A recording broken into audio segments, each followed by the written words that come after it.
ప్రసంగి 11:9. యవ్వనుడా, నీ యవ్వన కాలమందు సంతోషపడము, నీ యవ్వన కాలమందు నీ హృదయమును సంతుష్టిగా ఉండనిమ్మో, నీ కోరిక చొప్పునను నీ దృష్టి యొక్క ఇష్టము చొప్పునను ప్రవర్తింపమో. చాలండి. యవ్వనుడా, నీ యవ్వనమందు సంతోషపడము. ఇవాళ చాలామంది యవ్వనస్తులు యేసు ప్రభువుని నమ్ముకోవడానికి, రక్షించబడడానికి వెనకాడతారు. ఎందుకంటే ప్రభువును నమ్ముకుంటే ఇంకా సంతోషంగా ఉండలేమో అనే భయం. బైబిల్ అలా చెప్పలేదు. యవ్వనుడా ఏడువు అనలేదు.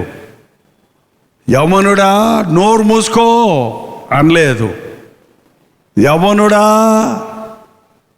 దిండులో తలబెట్టుకొని కుమిలిపో అనలేదు. యవ్వనుడా, నీ యవ్వన కాలమందు, అసలు యవ్వనం అండి ఒక వ్యక్తి యొక్క జీవితంలో ఒక ప్రశస్తమైన సమయం ఏదంటే యవ్వనం. బాల్యంలో నువ్వెంత ఇంకో తల్లిదండ్రుల ఆధ్వర్యంలో ఉంటావు, తెలిసి తెలియని విషయాల్లో ఉంటావు. నువ్వు కుటుంబీకుడు అయ్యాక, మధ్య వయస్కుడు అయ్యాక, భార్య బిడ్డలు, ఉద్యోగము, సంపాదన, సంసార సాగరంలో పడి ఈదుకోవాల్సి వస్తుంది.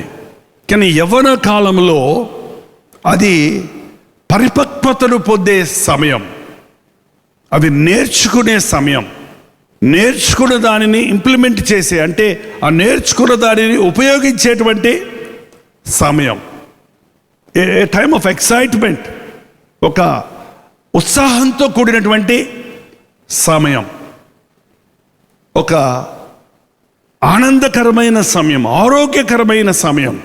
ఆ సమయంలో నీవు గనక తప్పైనటువంటి వాటికి చోటిస్తే నీకున్న అందాన్ని, నీకున్న జ్ఞానాన్ని, నీకున్న బలాన్ని, నీకున్న అవకాశాలను, నీలో ఉన్న ప్రత్యేకతలను ఒక యవ్వనస్తుడిగా ఒక వ్యక్తి మారుతున్నప్పుడే, అందులో ఆ సమయంలోనే వాడు ఏ విషయంలో ఆరితేరిన వాడు తెలిసిపోద్దండి.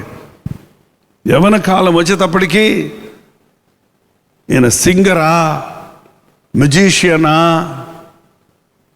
ఆర్టిస్టా, సైంటిస్టా, విజ్ఞానవేత్త.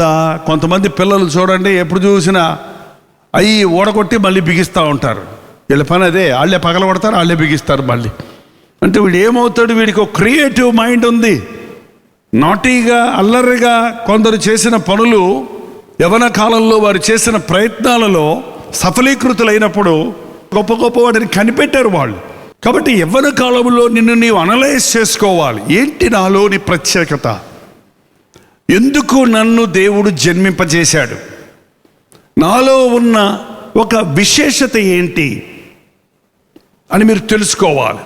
ఎంతమంది నాలో ఉన్న స్పెషాలిటీ ఏంటో నాకు తెలుసు అంటారో చేయి చూపించండి. చూపించండి. ఏ స్పెషాలిటీ లేదమ్మా. మీ అమ్మగారు అయితే తిందా, వీడికి మట్టి బుర్ర అన్నదమ్మా, ఇది మొద్దు వీడు బాగుపడడు. మన తల్లిదండ్రులు భలే డిగ్రీలు ఇస్తారులే, యూనివర్సిటీ డిగ్రీల కంటే మించిపోయిన డిగ్రీలు మనకి. నువ్వు బాగుపడవురా, నువ్వెందుకు పనికిరావురా, పరమ సొంట. మిమ్మల్ని ఎక్కువ నిరుత్సాహపరిచే వాళ్ళు ఎక్కువైపోయారు అనుకుంటా కదా. అమ్మ నాన్న ఇంట్లో నిరుత్సాహపరిస్తే పోనీ క్లాస్ రూమ్కి వెళ్తే టీచర్ ఏమన్నా ప్రోత్సాహపరుస్తాడా? వాడు వచ్చాడా, ముద్దొచ్చాడా? ఈరోజు గుర్తించండి, నీలో ఒక ప్రత్యేకత ఉంది. You are so special that no one equal to you. ఇంకొకటి ఎవడు నీతో పోటీ పడలేనంత స్పెషాలిటీ నీలో ఉంది. నువ్వు అది కనుగొన్న రోజు నువ్వు ధన్యుడు అవుతావు. నువ్వు కనుగొనలేని మూలాన నువ్వు వేస్ట్ అయిపోతుంది నీ లైఫ్. మట్టిలో మాణిక్యం అంటారు చూడండి. మట్టిలో ఉన్న డైమండ్స్ మామూలు రాళ్ళలాగే ఉంటాయి, ఎవరికి తెలియదు, ఆ నిపుణులకే తెలుస్తుంది. ఆ మట్టిలో తవ్వుతున్నప్పుడు వచ్చిన ఆ రాయిని చూసి ఇది డైమండ్ అంటే ఎవడో నమ్మడం. మట్టి కొట్టేసి ఉంటుంది, మామూలు రాయిలాగా ఉంటుంది. కానీ దాన్ని నగిషి పెట్టినప్పుడు, దాన్ని చెక్కినప్పుడు అది తగతగలాడుతుంది. ఒక చిన్న డైమండ్ ఎంత ఖరీదో తెలుసా? బంగారం కంటే కూడా ఖరీదైంది డైమండ్. నీలో చాలా ప్రత్యేకతలు ఉన్నాయి, కానీ దాన్ని ఎవరు గుర్తించటల్లా. నువ్వు గుర్తించటల్లా. నిన్ను సృష్టించిన సృష్టికర్త నిన్ను ఒక ఉద్దేశంతో సృష్టించాడు కాబట్టి నీ సంగతి ఆయనకి తెలుసు. నీ సంగతి ఎవరు తెలుసు? I want to be more practical అండి. చెప్పండి, ఎవరికి తెలుసు? మరి ఎప్పుడన్నా అడిగావా, నన్నెందుకు సృష్టించావయ్యా, నన్నెందుకు జన్మింపజేశావు అని నీ యవ్వనంలో నీవు అడిగి తెలుసుకుంటే, ఇంకో గొప్ప విషయం చెప్పమంటారా? నీ బలహీనత ఏదో దాన్ని బలంగా చేస్తాడు ప్రభు. నువ్వు ఏది లేదనుకుంటున్నావో దాన్ని రెండంతలుగా దీవిస్తాడు నువ్వు నమ్మిన యేసు ప్రభు. నీ చేతుల్లో ఏముంటే అది చాలు. చీపిరి పొల్లు ఉంటే ఆ చీపిరి పొల్లతో అద్భుతాలు చేస్తాడు ఆయన. దావీదుకు పాటలు రావండి, సంగీతం నేర్పించే విద్వాంసుడు ఎవడో లేడు. అన్నలందరూ మిలిటరీకి వెళ్ళి మిలిటరీలో ఆజానుబాహులు మిలిటరీ డ్రెస్ వేసుకొని యుద్ధరంగంలో ఉన్నారు. ఈ పశువుడు చిన్నోడని పొర గొర్రెలు కాసుకోమని పంపాడు ఆయన. నా బతికిట్టు అయిపోయింది, మా అన్నలు అట్టున్నారని నేను ఇట్టున్నానని ఏడుస్తూ కూర్చోాలా ఏంటండి? అన్నదమ్ముల్లో కూడా ఈ రోజున కొంతమంది ఒకే తల్లిదండ్రులు పుట్టాడు, ఒకడు పొడుగుంటాడు, ఒకడు పొట్టుకుంటాడు. ఏంటంటే ఒకడు లావు ఉంటాడు, సన్నగా ఉంటాడు. డిఫరెన్స్ ఉంటాయి. కానీ ఇప్పుడు కంపేర్ చేసుకోవద్దు. మా అన్నలాగా నేను లేనే, మా తమ్ముళ్ళలాగా నేను లేనే. నిన్నుగా సృష్టించాడు, నువ్వుగా బ్రతకాలి. దేవుడు నీకో ప్రత్యేకత ఇచ్చాడు, మీ అన్నకో ప్రత్యేకత ఇచ్చాడు. ఏది ఇందులో చౌకైంది కాదు, ఏది విలువైంది, ఎవరికి ఏది అవసరమో ఆయనకి బాగా తెలుసు. ఎవరు గిటార్ కొనివ్వలేదు దావీదుకి, ఫ్లూట్ కొనివ్వలేదు. ఆ కొమ్మల్లో కొమ్మ తీసుకున్నాడు, ఆ తీగల్లో కొన్ని తీగలు తీసుకున్నాడు, దాన్ని కట్టుకున్నాడు. 10 తంతుల సితార వాయించుకుంటూ దేవుణ్ణి స్తుతించటం ప్రారంభించాడు. దేవుడు ఆయన్ని సింగర్గా పిలవలేదు, రాజుగా చేయడానికి పిలిచాడు. కానీ ఏం నేర్చుకున్నాడు ఆయన? సింగింగ్ నేర్చుకున్నాడు. ఏదైనా చేయడానికి సిద్ధంగా ఉండాలి. దేవుడు నీలో అన్నీ ఇచ్చాడు. మేబీ ఒక విషయంలో నువ్వు ప్రత్యేకత ఉండొచ్చు, కానీ ఆయన కలిగిన వారు నన్ను బలపరచువాని యందు నేను సమస్తము చేయగలుగుతారు. యవ్వన కాలంలో నేర్చుకోవాలి అనే ఆశ ఉండాలండి. నువ్వు యవ్వనంలో నేర్చుకున్నవి నీ జీవితకాలం అంతా నీ మీద ప్రభావితం చూపిస్తాయి. అవి చెడుగు నేర్చుకుంటే ఆ చెడుగు నీ మీద ప్రభావితం అవుతుంది. యవ్వన కాలంలో నీ విచ్చలవిడిగా నీ తలంపులు వదిలేస్తే, శరీరేచ్ఛలకు చోటిస్తే, ఈ సెల్ ఫోన్లు వచ్చిన తర్వాత ఎంతమంది యవ్వనస్తులు వాళ్ళ మనస్సులను పెంటకాలవల్లాగా చేసుకుంటున్నారండి. పంటకాలం కాదు, మనకు విజయవాడలో పంటకాలం ఉంది. పంటకాలం అయితే పర్వాలా, ఏంటిది పెంటకాలువ. మన ఇళ్లలో ఉన్న డ్రైనేజీలు అన్నీ పోతుంటాయి. పెంటకాలువ తెలుసా మీకు? తెలీదా? దగ్గరికి వెళ్ళి నిలబడండి, ఎట్లా ఉంటుందో. ఆ సెల్ ఫోన్లు, అది ఐఫోను, శాంసంగ్ ఫోను, నోకియో ఫోను, ఇంకేమన్నా ఏంటది, ఏ ఫోన్ అయినా సరే అందులో గూగుల్లో పడ్డావంటే ఏంటండి, అందులో బ్రౌజింగ్ మొదలు పెట్టావంటే ఆ పెంట ఈ పెంట మొహం మీద చిబుతా ఉంటే కళ్ళు ముయ్యలేవు, తెరవలేవు. మా చర్చి పక్కనే చెన్నైలో ఐఐటి క్యాంపస్ ఉందండి. ఐఐటిలో ఒకటి చేరాడంటే వాడు చాలా బ్రిలియంట్ స్టూడెంట్ అన్నమాట. మంచి ర్యాంక్ వచ్చిన వాళ్ళు మాత్రమే అక్కడికి అవకాశం దొరుకుతుంది. ఎంతో కష్టపడి తల్లిదండ్రులు అక్కడ చదవడానికి పంపిస్తే ఫస్ట్ ఇయర్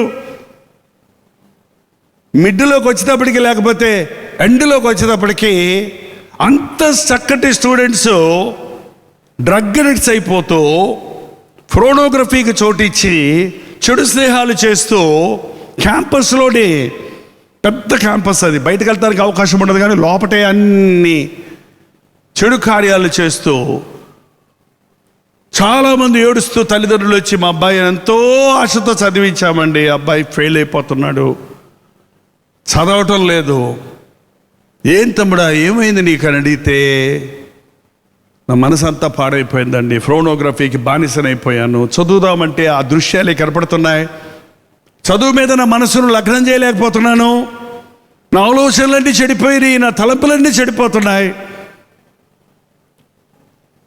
నేను పాస్ అవ్వలేకపోతున్నాను, నేను చదవలేకపోతున్నాను, నాకు మనసులో నెమ్మది లేదు. ఈ బాధ మర్చిపోవడానికి డ్రగ్స్ తీసుకోవడం మొదలుపెట్టాను, నా శరీరం అంతా కృషించిపోతుంది. యవనుడా, డ్రగ్స్లో కాదు నీ సంతోషం, ఫ్రోనోగ్రఫీలో కాదు నీ సంతోషం, ఫ్రెండ్షిప్లో కాదు నీ సంతోషం. సినిమాలు చూస్తే సినిమాల్లో బాయ్ ఫ్రెండ్లు గర్ల్ ఫ్రెండ్ ఉంటారండి. ఏ సినిమా తీసుకున్నా అందులో హీరో హీరోయిన్ ఉంటారమ్మా, ఇద్దరు హీరోయిన్లు ఒక హీరో, లేకపోతే ఒక హీరోయిన్ ఇద్దరు హీరోలు, ఒకడు విలను, సర్వసాధారణమే, ఒక కమీడియను, ఒక సంటింగ్ స్టీను, ఒక డాన్సింగ్ స్టీను. నేను 71 సంవత్సరంలో చూశాను సినిమాలో, బ్లాక్ అండ్ వైట్ సినిమాలే ఉండే ఎక్కువ. అక్కడన్నా కొంచెం కథ ఉండేది, చివరిలో అందరూ కలిసి క్షమాపణ అడుక్కొని సమాప్తం అనేవాళ్ళు. మరి ఇప్పుడు ఏముందో నాకు తెలియదు. ఈ డ్యాన్సులు, ఈ కాలేజీలు, ఈ గర్ల్ ఫ్రెండ్స్, ఈ బాయ్ ఫ్రెండ్స్, ఈ కథలు చూసి అదే నిజంగా మన జీవితాల్లో అలాగే చేద్దామనుకోని వాళ్ళు ఎంతమంది యవనస్తులు కాలేజీల్లోనే గర్ల్ ఫ్రెండ్స్ నాకు ఉన్నారు, బాయ్ ఫ్రెండ్స్ నాకు ఉన్నాడు అని ఒకరితో ఒకరు అనవసరమైన స్నేహాలు పెట్టుకొని, అనవసరమైన ప్రేమ అనే పదాన్ని వాడి ఒక విధమైన లస్ట్కి, ఒక ఆకర్షణకు చోటిచ్చి జీవితాలు పాడు చేసుకుంటున్నారు. నువ్వు ముందు చదవాలి, ముందు చదవాలి, ముందు నేర్చుకోవాలి, ముందు ప్రయోజకుడు అవ్వాలి, నీ వయసులో పరిపక్వతను పొందాలి, సంసారం అంటే ఏంటో అర్థం కావాలి, వివాహం అంటే ఏంటో తెలుసుకోవాలి, బాధ్యత అంటే ఏదో గుర్తించాలి. అప్పుడు నీకు పెళ్ళి, ఆ పెళ్లి తర్వాత ప్రేమ. ప్రేమించి పెళ్లి కాదండి ముఖ్యం, పెళ్లి చేసుకొని ప్రేమించడం ముఖ్యం. పెళ్ళయ్యేదాకా ప్రేమ అంటారు, పెళ్ళయ్యాక ఏమంటారు? నా దగ్గర చాలామంది వచ్చారు, ప్రేమించి పెళ్లి చేసుకున్నామండి, నన్ను విడిచిపెట్టి వెళ్ళిపోయాడండి ఆయన, ఇంకొకళ్ళు ప్రేమించాడంట. మరి ఇదే పని. ప్రేమ శాశ్వత కాలం ఉండును, అది యేసుక్రీస్తు ప్రేమ. ఉద్రేకాలతో కూడిన ప్రేమ ఆకర్షణ ఉన్నంత వరకే ఉంటుంది, ప్రయోజనం ఉన్నంత వరకే ఉంటుంది. యవనస్తులు దయచేసి తప్పైనటువంటి ప్రేమ కలాపాలకు చోటు ఇవ్వకండి. ఒక ఆయన అలాగే ప్రేమించి పెళ్లి చేసుకున్నాక, పెళ్ళైన దగ్గర నుంచి పెళ్ళి అవ్వకముందు నాతో మాట్లాడావు కదా, నువ్వు ఇంకెంతమందితో మాట్లాడావో, నాకు ఎస్ఎంఎస్ పెట్టావు కదా, నువ్వు ఇంకెంతమందికి పెట్టావో అని రోజు గొడవ పెట్టుకొని చివరికి ఆ అమ్మాయిని టార్చర్ చేస్తే కిరసనాలు పోసుకొని కాల్చుకొని చచ్చిపోయిందండి. ఎంత భయంకరపడ్డది. ప్రేమ పవిత్రమైంది. యవ్వన కాలంలో నీకు కావలసింది దేవుని ప్రేమ. తెలిసి తెలియని వయసులో ఉద్రేకాలకు, శరీర ఉద్రేకాలకు చోటిచ్చే ఎంతోమంది యవనస్తులు గురి పోగొట్టుకుంటున్నారు. యవనుడా, సంతోషంగా ఉండడం అంటే సారాయిలో కాదు, సంతోషంగా ఉండడం అంటే ప్రేమ కలాపాలు కాదు.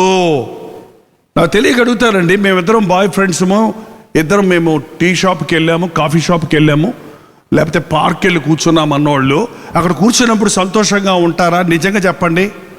ఎవరిని చూస్తున్నారేమో, ఎవరిని వస్తున్నారేమో, టైం అయిపోయింది వెళ్ళిపోతా, సంతోషమా అది భయమా? చెప్పండి, నిజమైన సంతోషం ఉందా అందులో? అది సంతోషం అనుకుంటే అజ్ఞానం, అది బంధకంలో పడిపోతున్నావు నువ్వు, ఆందోళనలో పడిపోతున్నావు నువ్వు. నిజమైన సంతోషం, నిజమైన స్వేచ్ఛ పరిశుద్ధంగా జీవించినప్పుడు. మనుషులకు భయపడకుండా ఉండేది నీవు, మనుషులకు భయపడని అవసరం లేని స్థితిలో నీవు ఉండగలిగితే అది నిజమైన స్వేచ్ఛ అండి. నన్ను ఎవ్వరు చూసినా, నన్ను గురించి ఏమనుకున్నా, నాలో ఏం తప్పులేదు, నేను చేసేది మంచి చేస్తున్నాను, సరి చేస్తున్నాను అనుకునే స్థితిలో నీవు ఉన్నప్పుడు you are really free person. నిజంగా స్వేచ్ఛాపరుడు. తెలిసిపోద్దేమో, చూస్తారేమో, అడుగుతారేమో అని ఒక ఒత్తిడికి చోటిచ్చిన యవ్వనస్తుడు సంతోషంగా లేడు. తల్లిదండ్రులతో ముఖాముఖిగా చూసి మాట్లాడుకోలేరు. ఇంటికి వెళ్ళండి అమ్మ అనరు, తలంచుకొని గదిలోకి వెళ్ళిపోయి తలుపేసుకుంటారు. ఏంటో మరి నాన్న కనపడ్డాడంటే పోలీసు ఆయన కనపడ్డట్టు ఉంటుంది. ఎంతమంది అండి ఈరోజు నిజంగా బంధకాల్లో ఉన్నారో చేయి చూపించండి. చూపించరు మీరు మంచోళ్ళు. మనసులో నిజంగా నాకు స్వేచ్ఛగా ఉన్నాను, నేను హాయిగా ఉన్నాను, నాకే భయం లేదు, నాకే బాధ లేదు, నాలో ఏ రహస్యాలు లేవు, నాకే దిగులు లేదు, నాకే టెన్షన్ లేదు, నాకు యాంగ్జైటీ లేదు, నాకు ఒత్తిడి లేదు, నాకు ఎటువంటి స్ట్రెస్ లేదు అని నువ్వు చెప్పగలిగిన రోజు నువ్వు నిజంగా సంతోషకరమైన యవ్వనస్తుడు. అది నీకు లేనప్పుడు నువ్వు బంధకాల్లో ఉన్నావు. నువ్వు సంతోషిస్తున్నాను అనుకుంటూనే సంకటంలో, సమస్యల్లో కూరుకుపోతున్నావు. యవనుడా, నీ ఎవరి కాలంలో సంతోషంగా ఉండు. నీ హృదయం యొక్క కోరిక చెప్పన ఏమండి, నీ దృష్టి యొక్క ఇష్టము చొప్పున ప్రవర్తించు. నీ ఇష్టం, నువ్వే ఇష్టం అంటే నా ఇష్టం అంటాం కదా. చాలామంది ఎవరి కాలంలో వచ్చేటప్పటికి ఏమంటారు చెప్పండి, నా ఇష్టం. మనం చిన్నపిల్లలకు ఉన్నప్పుడు అమ్మకి ఇష్టమైన కూర తినిపించింది. మనం పెద్దోళ్ళు అయ్యాక ఏంటండి, చిన్నపిల్ల 2 సంవత్సరాలు 1 ఇయర్ బిడ్డ నాకు ఇష్టం వచ్చిన గౌని అని అడుగుద్దా? అమ్మే గౌని వేసింది, అది వేసుకుంది. ఏం తినిపించింది, అది తినింది. నువ్వు టీనేజ్లోకి వచ్చేటప్పటికి అమ్మ ఈ గౌన్ వేసుకో, లేకపోతే ఈ సుడేదార్ వేసుకోవమ్మా అంటే ముసలమ్మలాగా ఆ సుడేదార్ నాకొద్దు, ఇలా కుట్టించుకోవమ్మా డ్రెస్సు, పీకిల దాకా జాకెట్ వేసుకోవాలా, ఈ పంత కనపడాలి. ఏంటంటే ఈ పంత కనిపించుకుంటారు ఏంటండి? పెద్దోళ్ళు కూడా అదే డ్రెస్సులు వేస్తున్నారు. నువ్వు దేవుని బిడ్డవైతే నీ వస్త్రాలు నీ శరీరం అంతా కప్పాలి. టైట్ వస్త్రాలు వేయకండి, ట్రాన్స్పరెంట్ వస్త్రాలు వేయకండి. నిన్ను చూడగానే నిన్ను చూసిన వ్యక్తి ఒక సహోదరిగా, ఒక మర్యాదస్తురాలుగా నీకు రెస్పెక్ట్ ఇచ్చేటట్టు ఉండాలి. నిన్ను చూసి గొర్రెలాగా సకిలించేటట్టు ఉండకూడదు నీ వస్త్రధారణ. మీరు కూడా అంతేనండి. మొన్న ఆయన అన్నీ చినుగులే ప్యాంట్ నిండా, అయ్యో చినిగిపోయిందే కుట్టుకోవాలన్నా నేను, అయ్యో మీకు తెలియదన్నా ఇది స్టైల్ అన్నా, ఇది డబుల్ ప్రైస్, ఇది వాడు బండకేసి కుట్టి చిప్పాడు కాబట్టి అలవ కొట్టి ఇది 5,000 రూపాయలంటే చినిగిపోయిన జీన్స్ ప్యాంటు. బాబా వేసుకో, నాకు చినిగిపోయిన జీన్స్ ప్యాంటే ఇష్టం అంటే వేసుకో. కానీ దేవుడు నిన్ను లెక్క అడుగుతాడు. ఏమన్నాడు చూడండి, అయితే దేవుడు నిన్ను తీర్పులోనికి తెచ్చునని జ్ఞాపకం చేసుకో. మన అమ్మ అడిగినా, నాన్న అడిగినా, అడక్కపోయినా, ఎవరు అడిగినా అడక్కపోయినా, నిన్ను సృష్టించిన సృష్టికర్త, నిన్ను ప్రేమించిన రక్షణకర్త, నీకు అందమిచ్చిన, ఆరోగ్యం ఇచ్చిన, బలమిచ్చిన మీ దేవుడికి నువ్వు లెక్క చెప్పాలి. ఫ్రాన్సిస్ అనే ఒక వ్యక్తి ఉండేవాడు. ఆయనకి బట్టలు అంటే చాలా ఇష్టం. దానికి తగినట్టు వాళ్ళ నాన్నగారు బట్టల వ్యాపారస్తుడు.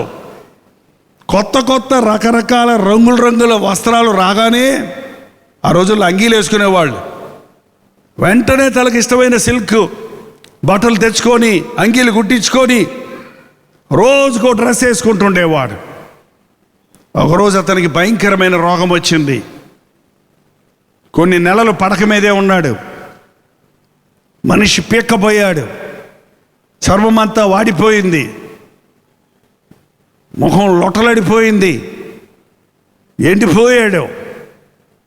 కొన్ని నెలల తర్వాత బాగుపడి బయటకు వచ్చిన తర్వాత అంగీ కుట్టించుకొని వేసుకొని అద్దంలోకి వెళ్ళి చూసుకున్నాడంట. ఉలుక్కుపడ్డాడు. అంగీ బాగా తలతల్లాడిపోతుంది, మంచి ఎర్ర అంగీ వేసుకున్నాడు. ముఖం ఎట్టుందిరా అంటే, బాడీ శరీరం ఎట్లుందంటే ఒక అస్థిపంజరానికి అంగీ వేసి నిలబెడితే ఎట్టుంటుందండి? మనకి షోరూముల్లో అబ్బాయిలు అమ్మాయిలు బొమ్మలు వేసి చీరలు అవి కట్టి డ్రెస్సులు వేసి పెడుతుంటారు కదా, వాటికి బదులు అస్థిపంజరాలు పెట్టి వాటికి చీరలు కట్టి చొక్కాలు వేసి పెట్టారనుకో, ఎవడన్నా కొట్లోకి వెళ్తాడా? ఎవడన్నా కొడుకుంటాడో చెప్పండి. వస్త్రాలు ముఖ్యమా, శరీరం ముఖ్యమా? ఆ రోజు అతను కనువిప్పగలిగిందట. నేను వస్త్రాలను ప్రేమించానే కానీ నాకు శరీరం ఇచ్చిన దేవుణ్ణి మర్చిపోయానే. నాకు అందమైన ఆరోగ్యకరమైన శరీరాన్ని ఇచ్చిన ప్రభువుని మర్చిపోయి నా ధ్యాసంతా ఈ లోక సంపదల మీద, వస్త్రాల మీద ఉంచానని పరివర్తన చెంది రక్షించబడ్డాడు. దేవునితో ఒక తీర్మానం చేసుకున్నాడు, ఇక నాకు ఈ లోకమొద్దు, నా శేష జీవితాన్ని నీ కొరకు వాడతానని దేవుని కొరకు జీవించడం ప్రారంభించాడు. ఒక అంగీ వేసుకొని వెనకాల సంచేసుకునేవాడంట. యేసు ప్రభు ప్రేమను చెప్పుకుంటూ వెళ్తే ఎవరైనా కొంచెం అన్నం వేస్తే ఊరు బయటికి వెళ్ళి ఒక బండ మీద కూర్చొని ఒక బండ కడుక్కొని ఆ అన్నం పెట్టుకొని ఆ అన్నం తిని ఒక బండ తల కింద పెట్టుకొని పడుకొని సువార్త సేవతో గొప్ప పరిచర్య చేశాడు. చివరికి అతనే సెయింట్ ఫ్రాన్సిస్ అయ్యాడు, పరిశుద్ధుడైన ఫ్రాన్సిస్. ఎంతగా క్రీస్తును తన జీవితంలో చూపించాడంటే, ఆ ఫ్రాన్సిస్ ఒక ఊరికి వస్తున్నాడంటే యేసయ్య వచ్చినట్టే మనుషులు గుర్తించగలిగేవారు. ఆయన చేయబెడితే రోగులు స్వస్థత పొందేవారు, ఆయన మాట్లాడితే మనుషుల సమస్యలకు పరిష్కారాలు దొరికి. ఒక ఊరిలో ఎలుగుబంటి వచ్చి రోజు అక్కడ ఎత్తుకుపోతుందట. అందరూ తలుపులు వేసేసుకొని సాయంత్రం అయ్యేటప్పటికి బయటికి రారట. అలాంటి సమయంలో ఆయన ఆ ఊరు వెళ్ళాడు. అక్కడ ఉన్న వాళ్ళందరూ పిలిచారు, అయ్యా ఒక ఎలుగుబంటి వస్తుంది అయ్యా, బయట ఉండకండి, వచ్చేయండి మా ఇంట్లో. కానీ అందరు బతిలాడుతుంటే పర్వాలేదులే అన్నాడట. ఆ ఎలుగుబంటి వస్తుంటే, హలో బ్రదర్ ఎలుగుబంటి, హౌ ఆర్ యూ అన్నాడట. అది కుక్కపిల్ల తోకాడించుకుంటూ వచ్చి పక్కన కూర్చుంటే కిటికీలో నుంచి తొంగు చూసే వాళ్ళందరూ క్రూర మృగాలు కూడా ఈయనకి లోబడుతున్నాయే. ఆదామును చేసినప్పుడండి పులులు సింహాలకి భయపడలేదు, వాటికి ఎవరు పేర్లు పెట్టారు? ఆయనే పేరు పెట్టాడు. నీ ప్రవర్తన దేవునితో సరిగా ఉంటే నీ చుట్టూన్న క్రూర మృగాలు కూడా నీకు పెంపుడు జంతువులాగా ఉంటాయి. నీ చుట్టూన్న శత్రువులు కూడా నీకు మిత్రులు అవుతారు. యవనుడా, నీ శరీరం దేవుని ఆలయం. నీకు వస్త్రాల కంటే, ఆభరణాల కంటే, ఈ లోక సంబంధమైనటువంటి ఆకర్షణల కంటే దేవుడు నిన్ను సృష్టించిన విధానాన్ని బట్టి నువ్వు దేవుణ్ణి గుర్తించాలి. నీకు దేవుడిచ్చిన ప్రతి దానికి దేవుడు నీకు లెక్క అడుగుతాడు. ₹1,00,000 ఇచ్చి సాయంత్రం లోపల ఖర్చు పెట్టుకొచ్చేయండి అంటే కుదరదని ఎవరైనా అంటారా చెప్పండి? వెళ్ళి మీకు ఇష్టం వచ్చినవి అన్నీ కొనుక్కుంటారు. ₹1,00,000 ఇచ్చి ఖర్చు పెట్టుకోబట్టే నీకు ఇష్టం వచ్చినవి అన్నీ కొనుక్కుంటావు. కొంతమంది సిగరెట్ పెట్టుకుంటారు, కొంతమంది బ్రాంతి బాటిల్ కొనుక్కుంటారు, కొంతమంది డ్రగ్స్ కొనుక్కుంటారు, మత్తు మాత్రలు కొనుక్కుంటారు, కొంతమంది వస్త్రాలు కొనుక్కుంటారు, ఇంకేంటేంటి కొనుక్కుంటారో నాకు తెలియదు. ఒకవేళ మీకు ₹1,00,000 ఇచ్చి వెళ్ళి ఖర్చు పెట్టుకో, వచ్చి లెక్క చెప్పు అన్నామనుకో, ఎలా ఖర్చు పెడతారు? మీరు ఖర్చు పెట్టిన విషయం లెక్క చెప్పు అంటే ఎలా ఖర్చు పెడతారు? నీ ఇష్టం వచ్చినట్టు ఖర్చు పెట్టుకో అంటే ఎలా ఖర్చు పెడతారు? రెండు ఒకలాగా ఉంటాయా? ఇష్టం వచ్చినప్పుడు అంటే నీకు ఇష్టం వచ్చినవి అన్నీ కొనుక్కుంటావు. లెక్క చెప్పమంటే ఎలా చేస్తావు? జాగ్రత్తగా ఖర్చు పెడతావు. ప్రయోజనకరమైనవి కొనుక్కుంటావు, బైబిళ్ళు కొనుక్కుంటావు, పాటల పుస్తకాలు కొనుక్కుంటావు. ఏంటంటే దేవుని మందిరంలో దేవునికి ఉపయోగపడే వాటిని కొరకు నీవు ఉపయోగిస్తావు. అలాగే దేవుడు అంటున్నాడు, నీ దేహాన్ని ఖర్చు పెట్టు, వాడుకో, సంతోషించు, నీ ఇష్టం వచ్చినట్టు, కానీ నాకు మాత్రం లెక్క చెప్పాలి. అంటే ఎట్లా సంతోషపడాలి? పాపమునందు కాక ప్రభువునందు సంతోషపడాలి. మేరీ స్లెసర్ అనే ఒక ఆమె డేవిడ్ లివింగ్స్టన్ యొక్క బయోగ్రఫీ చదివి కీకారణ్యాల్లో ఉన్న నరమాంస భక్షకులైన ఆఫ్రికా జాతి వారి దగ్గరికి వెళ్ళి సువార్త చెప్పాడు. నానా శ్రమలు పడి తన ప్రాణాన్ని పోగొట్టుకున్నాడు, కానీ పరిపూర్ణంగా అక్కడ సేవ ఇంకా జరగలేదని తెలుసుకొని అంత భయంకరమైన స్థలానికి నేనేం వెళ్తాను, అబలను స్త్రీని అనకుండా ప్రేరేపించబడి ఆయన ఆపు చేసిన సేవను ఆమె వెళ్ళి కొనసాగించింది. ఈక్వెడార్ దీవుల్లో మనుషుల్ని పట్టుకొని తినే జనుల మధ్యకి 5 మిషనరీలు వెళ్ళారండి. ఆ రోజుల్లో ఇలాంటి పెద్ద పెద్ద విమానాలు లేవు, చిన్న గాలి విమానాలు లాంటివి చిన్న చిన్నవి చేసుకొని చెట్ల మీదకి దిగి వాళ్ళ దగ్గరికి వెళ్ళటానికి ప్రయత్నిస్తే వాళ్ళు మనుషుల్ని పట్టుకొని తినేవాళ్ళు. నల్లోళ్ళకి తెల్లోళ్ళు దొరికితే, ఎర్రోళ్ళు దొరికితే ఏం చేస్తారు? వాళ్ళు నంచుకొని తినేశారు. 5గురిని తినేశారు వాళ్ళు. ఆ విషయం వాళ్ళ భార్యలకు తెలిసింది. భర్తలను తినేసిన వారిని తిట్టిన తిట్టు తిట్టకుండా చెప్పించాలి కదండి. కానీ వాళ్ళు ఏమన్నారు తెలుసా? మా భర్తలు చేయలేని పనిని మేం చేస్తాం అని వాళ్ళు సిద్ధపడి వెళ్ళి, వాళ్ళు అదే చోటుకి వెళ్ళి, మా భర్తలను మీరే చంపారు, అయినా మేము యేసయ్య ప్రేమతో మీ దగ్గరకు వచ్చాము అన్నది వాళ్ళకి సైగల ద్వారా, వాళ్ళకి ఇచ్చిన తిను పదార్థాలు బహుమానాల ద్వారా వాళ్ళతో సహవాసం చేసుకొని ఆ విషయం వాళ్ళు ఎరిగేటట్టు చేసి వాళ్ళందరినీ, ఆ జాతి వారిని 5 స్త్రీలు మార్చగలిగారు.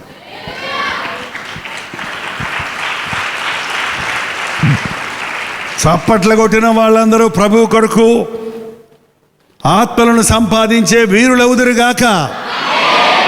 మీ యవ్వనం సెంట్రల్ గవర్నమెంట్, స్టేట్ గవర్నమెంట్, దుబాయ్లో, సింగపూర్లో, కెనడాలో, అమెరికాలో అవస్థలు పడే బ్రతుకులు గాక, ప్రభు కొరకు శ్రమ పడే జీవితాలను, పరలోకపు ప్రతిఫలాలను ఇచ్చును గాక.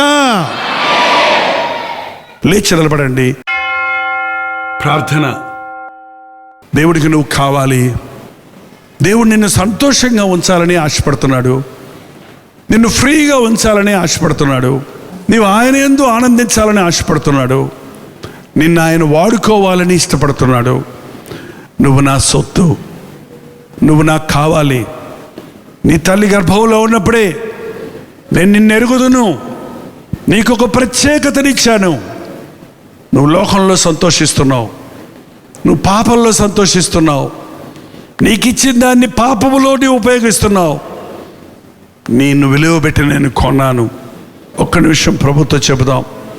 ప్రతి వారు యవనస్తులు చేతులెత్తి ప్రభు వైపు చూద్దాం.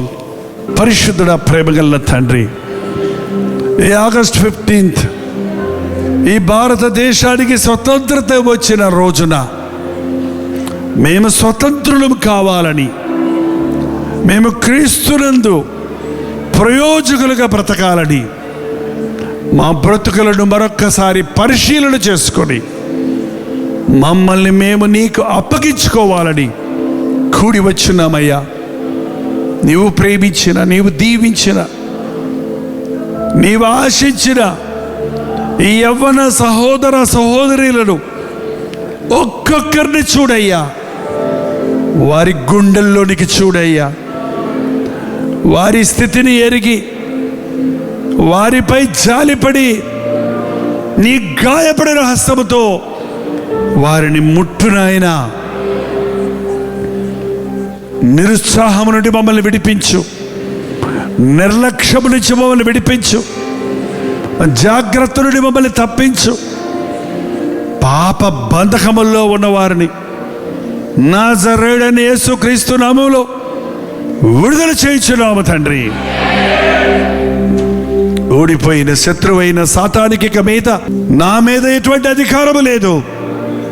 నేను క్రీస్తు సంబంధిని, విలువ పెట్టి కొనబడిన వాడినని గ్రహింపుతో ఇక్కడి నుండి వెళ్ళడానికి, అభిషేకముతో నీ దీవెనతో నింపబడడానికి మా ఒక్కొక్కరికి నీ సహాయము చేయము.